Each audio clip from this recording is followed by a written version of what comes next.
all senators can defend themselves. Sa minority, they can defend themselves. I'm really hoping na nagkamali lang si Ombudsman Remulla at mali ang binigay ng staff niya kasi malinaw na malinaw, dinismiss na yung kaso na yan. Klarong-klaro po yan. Wala siyang isusulat sa Senate President sapagkat na-dismiss na yung kaso na yan. Can I statement quick lang? Statement lang na mabilis, okay? Okay na? Okay na po. Okay. So yung main concern ko ngayon bilang minority leader, bilang tagapagsalita ng minority, bilang isang nasa oposisyon, ay yung tingin sa atin ng buong mundo. So, dalawa pong main concern. Una, meron tayong mahigit 10 milyong Pilipino na nasa abroad. Napakaraming Pilipino nagka-travel everyday. Pangalawa, yung investment sa ating bansa. Hindi sustainable yung paraan kung paano natin ina-address ang corruption, ang massive corruption. We have to address it. We have to address it. We have to be decisive. Kailangan may major reforms, tunay na pagbabago. Kailangan may makulong. Pero the way we're doing it, na parang circus araw-araw, lubusan na apektuhan ang image ng ating bansa. I'll give you an example. Yung paggising natin ngayong umaga, yung issue tungkol kay Senator Joel Villanueva. Okay, all senators can defend themselves. Sa minority, they can defend themselves.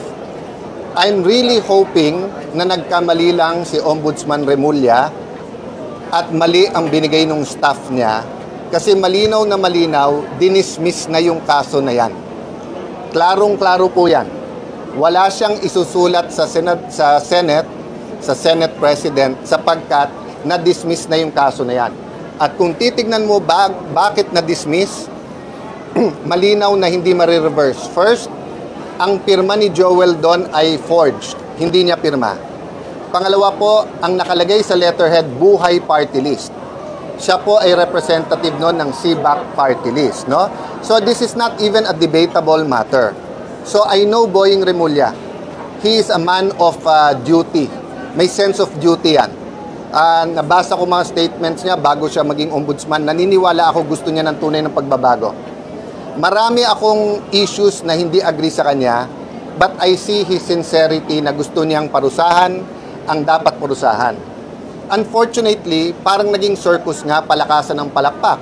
And we know that there are certain people who are against Joel, who are against the minority. So, habang ginugulo ito ng mga mastermind, sila'y nakakawala. Isipin niyo po, no? Kung unang araw na sinabi ng Pangulo, may yan namang harassment sa inyo in part of the opposition? Let's see, after Ombudsman Remulla sees the documents na pre-provide na rin.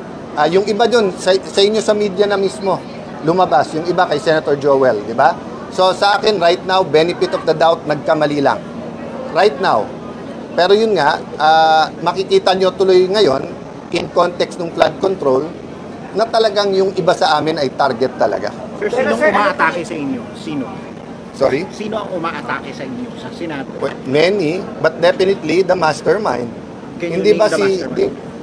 we've named it many times, and of course lumalabas ngayon sa hearing hanggang kay Mr. Zaldico. But wala naman, kayo ba naniniwala kayo hanggang dun lang yon? I don't think there's one mastermind. I think it is a group of people who came together, maybe stumbling into it. Yung latest ko narinig is that nalulun sa sugal sila Bryce at kailangan nila ng pera. So wala naman sa usapan Ghost, napunta sa Ghost, nagustuhan nila, natuto, in-export din nila sa ibang district engineer. That can be true or not, but until now, I have not heard from the DPWH, from the ICI, DOJ, or Ombudsman a working theory. Napaka-importante sa kahit anong investigasyon ng krimen, ano yung kwento, ano yung narrative, ano yung working theory. Kasi doon mo makikita yung motibo, di ba? And obviously, RJ, we have some people in our minds, but we'd rather the evidence speak for it. Hindi ako naniniwala doon sa mag-name ka muna to follow yung ebidensya. Doon ako sa lumabas muna yung ebidensya, tapos alam na natin kung sino. Di ba? So all throughout, yung kay President Erap, kay President GMA, yung yung mga investigasyon in the past, di ba? Nauna muna yung ebidensya, saka kami nagsalita. So yun lang pakiusap namin na ituloy-tuloy natin yung investigasyon na to, pero huwag tayo payag na ma-distract. Kung sana pending yung kaso at saka dapat siyang alisin, di kahit member siya ng minority, kahit sino man siya, di ba? Kahit Senate President siya. Pero ngayon na nakita nating maling-mali, sana tayuan ng buong Senado at sana nga nagkamali lang and medyo madisiplina ni Ombudsman Boying yung nagbigay sa kanya nun. Sir, anong advice yung kay Senate President kayong ipapareceive daw sa Senate yung particular na inilabas ni Secretary? It's not for me to advise the Senate President, di ba? But yun ang difference ng minority leader at saka ng Senate President. The Senate President is not only the father of the majority. Siya din ang tatay ng buong Senado. Di ba? So pagka ang Senado na inaatake o kahit membro ng minority, kahit independent, pero foul, mali, ang mabubugbog yung institusyon, tandaan nyo, 24 lang kami. So napakadali na maglabas ang ombudsman ng para sa 8, 9, and then gibain ang Senado. But I'm not ready to say that intentional to sa part ni Ombudsman Remulla. Ako'y naniniwala, mali yung Remember, saan ba nag-umpisa to? Isa lang, kay dating Secretary Leila de Lima. Nasa kagustuhan niya, ipakita na patas siya. Hindi lang kalaban ng Aquino administrasyon ang kinasuhan din si Joel Villanueva kahit na walang pruweba, walang ebidensya, at kahit mali. Kahit sa confirmation hearing niya, inadmit niya na kulang na ang pirma, ang letterhead, buhay party list. Ang pirma, hindi pirma ni Joel, tinuloy pa rin niya. Di ba? So, yun, Ombudsman Remulla does not deserve advisors like Leila de Lima kasi mapapahamak ka lang. Mapapahamak. Unfortunately, malakas ang boses ngayon sa administrasyon at sa House of Representatives for her own purposes. This is not for the people. It's their own politics. Sir, i-release nyo rin po ito bukas since sasalang sa budget ng Ombudsman. I'm waiting what his response after he reviewed this, di ba? There are some debates for me that are worth it. There are some debates na it's just a show, di ba? So sa akin, whether harapin siya o hindi sa budget, it's a matter of what's right or wrong. Assuming he wants to reverse that, may proseso yan. Kung gusto niya i-revive, may batas yan, may proseso. Pero hindi naman pwedeng biglang susulat ka at sabihin mo yung mas maagang desisyon na re-reverse na later on ang masusunod. Di ba? Hindi naman pwede yun. Sir, malinaw yun. Walang due process nun. Martial law na tayo nun. Sir, kautulang ni Remulla pero taltak na agad yung informasyon yata at yung pinahayag. It happens, and as I said, let's give him time to review it. Malinaw naman yung mga dokumento. So I'm looking at the bigger picture. The news here for me is not the mistake, but rather, is it an unwitting, kasi pwedeng wittingly or unwittingly yung atake sa Senado. Unwittingly na yung ibig sabihin, di mo sinasadya, hindi mo alam atake. Kasi finid ka ng mali. Wittingly means talagang nag-target ka, and I don't believe Ombudsman Remulla will do that. I think his heart is in the right place, pero napakaraming boses. Remember, no? Bawat distrito na may project ang 15 contractor na to, nagtuturuan na yan. Kasi may politika dyan eh. May naglalaban na mayor dyan, may naglalaban na governor dyan, may naglalaban na congressman dyan. Diba? Sa national, ganun din. Bawat gawin ng pink, galit DDS, galit yung Marcos, galit. So, iba-iba na kampihan ngayon. But yun nga ang point ko po, diba? When does politics give way? First, bansa na natin tinatamahan eh. Mga Pilipino, pag nagta-travel, kinakansyawan na corrupt kayo eh. Bilangin nyo ha, duda ko walang 10,000 taong involved dito eh. Sama mo na lahat ng DPWH, sama mo na buong Kongreso, sama mo na ilang kabinete. Baka 3,000, 5,000 ang pinag-uusapan sa corruption. 110 million Filipinos tayo. Deserving ba na sa ibang bansa at tawagin buong Pilipinas, buong Pilipino na corrupt?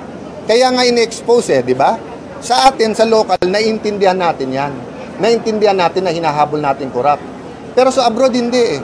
Kasi nga, it's being handled like a circus. No? Even in the Senate. That's why lagyan natin ng konting ayos. Diba? Let's not think that we can do anything and bahala na yung consequences. Lahat ng action natin may consequences. Pwede ako magwala dito ngayon. Pwedeng ko ano-ano sabihin ko. Pwedeng ilabas ko kung sino tingin ko mga mastermind. It won't be helpful if it's just part of the circus. So, Sen, yung just ano po? confirm lang po, gusto niyo po na yung mag-investiga sa ICI is meron ding opposition na kasama mismo. We have to find a way na mas mabilis ang investigasyon, mas mabilis yung pagkaso, at hindi tayo ma-distract. So, kung kinasuhan ka agad, si Alcantara, si Yusek, si Bryce, si JP, etc. Kinasuhan ka agad kasi ghost eh. Ano pang hahanapin mo? Ghost. Tapos nakapag apid-apid yan one time, malinaw. Eh ngayon tuwing hearing, pabago-bago eh. 'Di ba?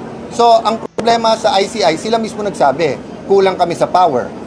Pero pati sila napagbibintangan na anong direksyon nyo. At kasi, sino ba nagbibigay sa kanya ng dokumento?